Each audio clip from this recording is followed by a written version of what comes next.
Iran America యుద్ధంతో దేశీయ stock మార్కెట్లు నష్టాల్లోకి జారుకున్నాయి. పశ్చిమాసియా ఉద్రిక్తతలో సెన్సెక్స్, నిఫ్టీలు ప్రారంభంలోనే భారీగా పతనమయ్యాయి. ఉదయం 9:35 గంటలకు సెన్సెక్స్ 882 పాయింట్లు క్షీణించి 73,772 వద్ద ట్రేడ్ అయ్యింది. నిఫ్టీ 220 పాయింట్లు కోల్పోయి 23,271 వద్ద కదలాడింది.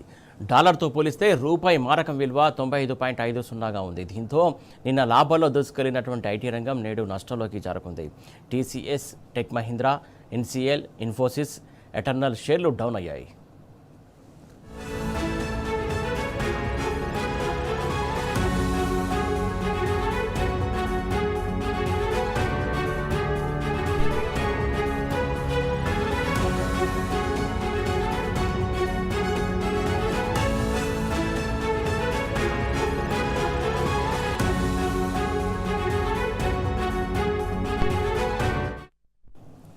ఇటు నష్టాల్లో ట్రేడ్ అవుతుంది ఐటీ రంగం. అలాగే భారీ నష్టాల్లో సెన్సెక్స్, నిఫ్టీ కూడా చేరుకున్నట్టు తెలిసింది. మొత్తానికి స్టాక్ మార్కెట్లకు సంబంధించి తాజా అప్డేట్స్ మా కరెస్పాండెంట్ యాసర్ అందించడానికి సిద్ధంగా ఉంది. యాసర్, చెప్పండి. సురేష్, స్టాక్ మార్కెట్ లో నష్టాల పరంపర అయితే కొనసాగుతుంది. ఇవాళ కూడా స్టాక్ మార్కెట్ భారీ నష్టాలతో ప్రారంభమైంది.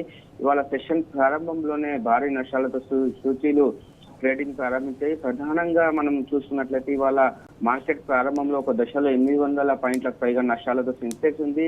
అదేవిధంగా నిఫ్టీ వచ్చేసరికి 200 పాయింట్లకు పైగా నష్టాలతో ఇవాళ నిఫ్టీ ట్రేడింగ్ ప్రారంభించింది. దీంతో ఇవాళ ఇన్వెస్టర్లకు సంబంధించిన కొన్ని లక్షల కోట్ల సంపద ఆవిరైంది చెప్పవచ్చు.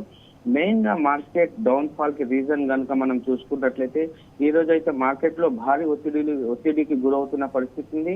ఏదైతే మధ్యప్రాచ్యంలో యుద్ధ వాతావరణం చల్లారలేదు. దీంతో అంతర్జాతీయ మార్కెట్ లో భయం నెలకొంది. ఈ నేపథ్యంలో మన స్టాక్ మార్కెట్లు మొత్తం డౌన్ ఫాల్ అవుతున్న పరిస్థితి ఉంది. మరోసారి ఏదైతే అమెరికా, ఇరాన్ మధ్య ఉద్రిక్తతలు పెరుగుతున్న భౌగోళిక ఉద్రిక్తతలు పెట్టుబడిదారులు మరింత ఆందోళన పెంచాయి.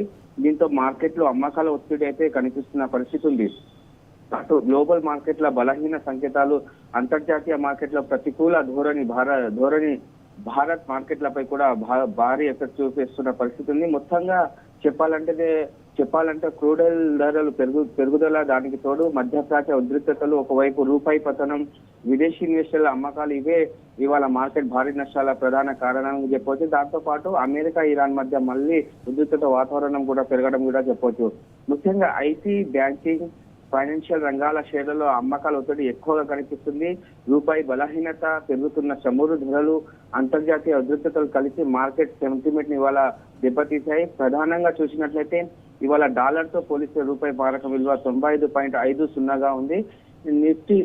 నిఫ్టీ సూచీలు ఇవాళ లాభాలు కనుక చూసినట్లయితే Adani ports, Apollo hospitals, coal India, Tata consumer products, ONG షేర్లు ఇవాళ లాభాల్లో కొనసాగుతున్నాయి. ఇక నష్టాల విషయాన్ని చూస్తే టీసీఎస్, టెక్ మహీంద్రా, హెచ్సిఎల్ వంటి షేర్లు ఇవాళ భారీ నష్టాలు ఉన్నాయి. మొత్తంగా ఏదైతే గ్లోబల్ జియో పాలిటికల్ టెన్షన్ కావచ్చు, ఎఫ్ఐఐల అమ్మకాలు, పెరిగిన క్రూడ్ ఆయిల్ ధరలు ఇవాళ మార్కెట్ నష్టాలకు ప్రధాన కారణాలుగా మార్కెట్ వర్గాలు చెప్తున్న పరిస్థితి. దీంతో చూస్తే మళ్ళీ ఏదైతే అమెరికా, ఇరాన్ మధ్య ఉద్రిక్తతలు పెరగడం కూడా మార్కెట్ నష్టానికి ప్రధాన కారణాలని మార్కెట్ విశ్లేషకులు చెప్తున్న పరిస్థితి ఉంది. Suresh, thank you. సార్.